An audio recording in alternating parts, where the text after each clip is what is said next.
Olá pessoal, bom dia. Agradeço a cada um de vocês aí que sempre nos acompanha pelo Face Thalita Mello e claro, sempre as palavras de vida que colocamos para cada um de vocês. Quero dizer para vocês que o Senhor é bom e a misericórdia dele estende-se de geração em geração. E é por isso que eu estou aqui para poder levar uma palavra diretamente ao teu coração nesta manhã abençoada.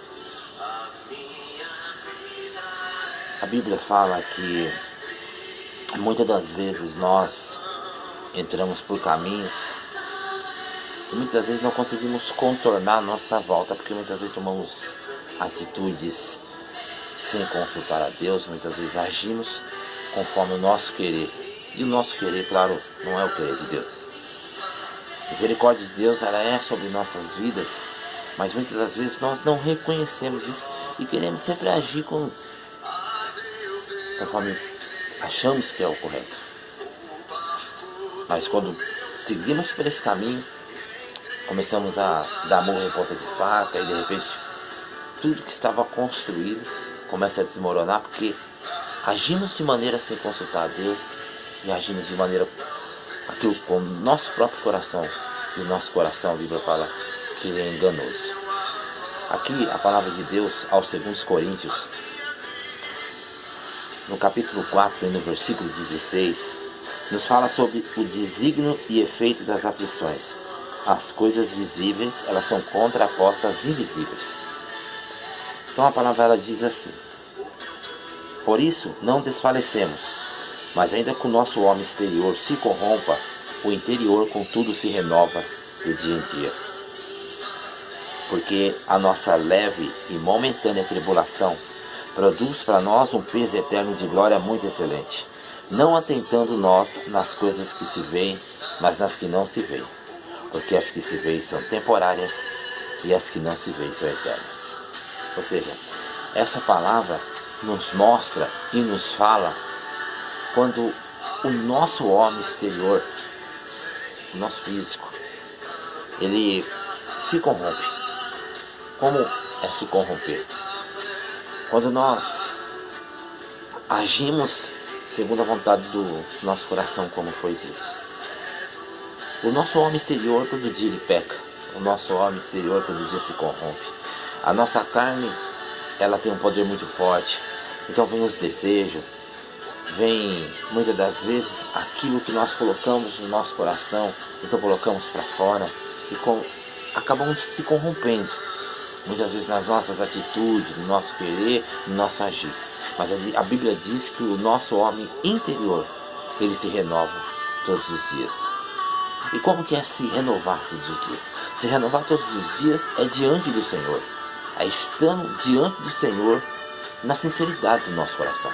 Porque um dia nós confessamos a Cristo como nosso Salvador. Mas todos os dias o nosso velho homem que foi deixado nas águas como batizamos, ele se levanta. Para quê? Para nos corromper. E nos corrompemos através dos olhos, do olhar, nos corrompemos através do falar, nos corrompemos através do tocar e nos corrompemos através do pensar.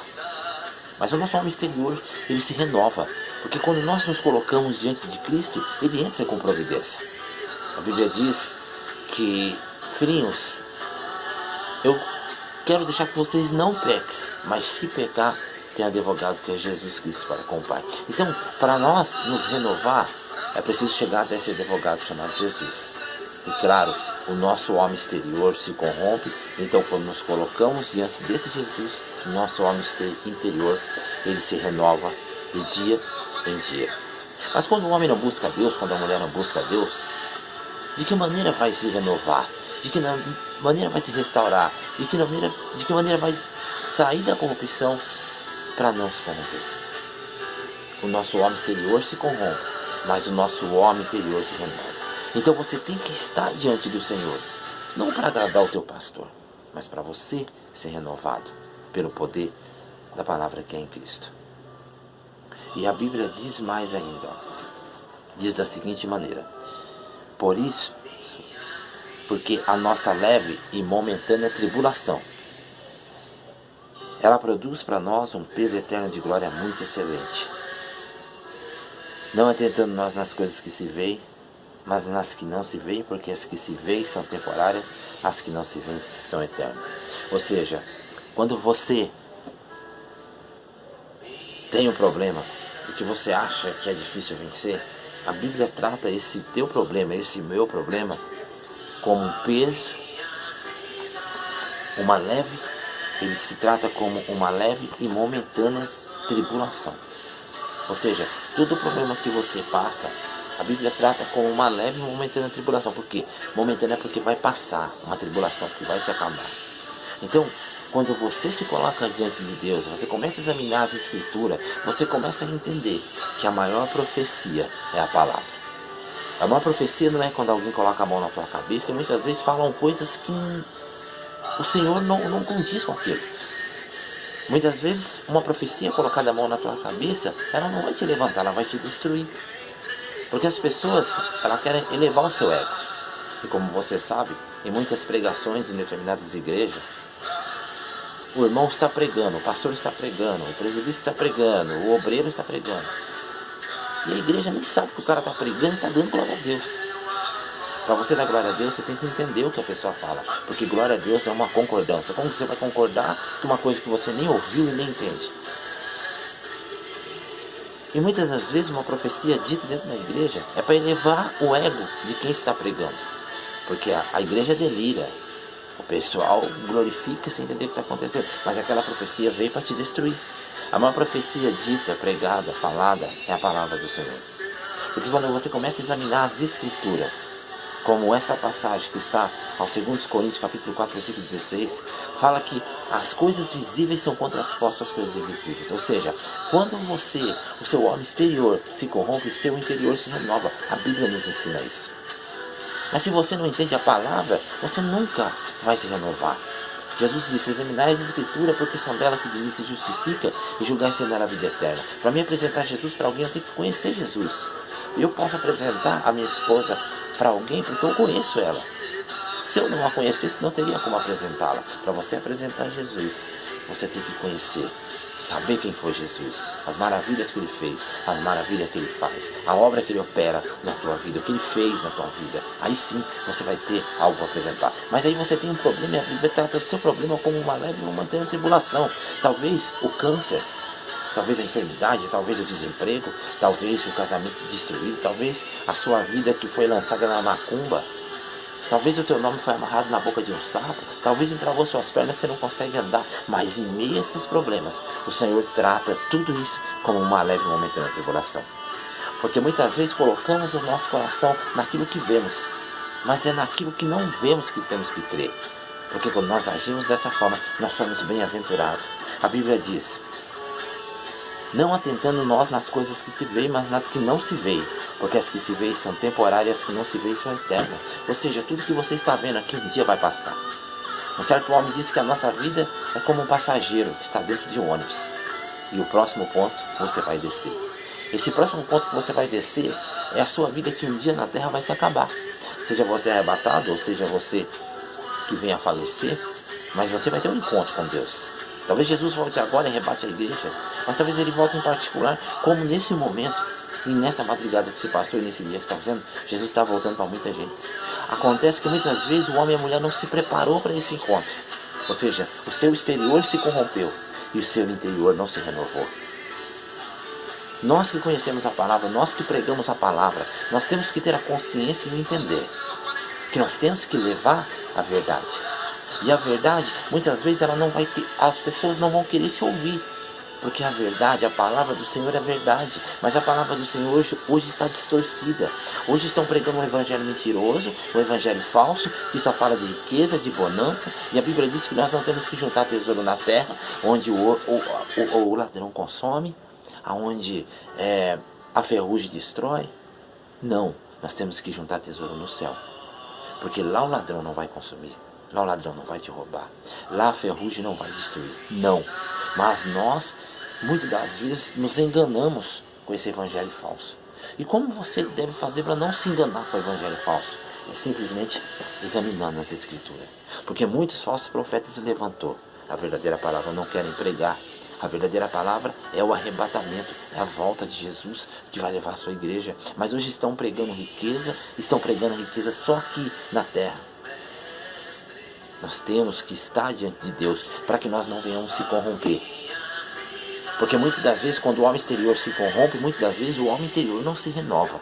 Ele não consegue se renovar. Então a carne desce à sepultura. E para onde você foi? Para onde você vai? Nós temos que servir a Deus com a consciência de esperarmos Ele todo dia. Mas muitos crentes se preparam só para o dia da ceia, onde diz que a ceia é santa e trata como santa ceia.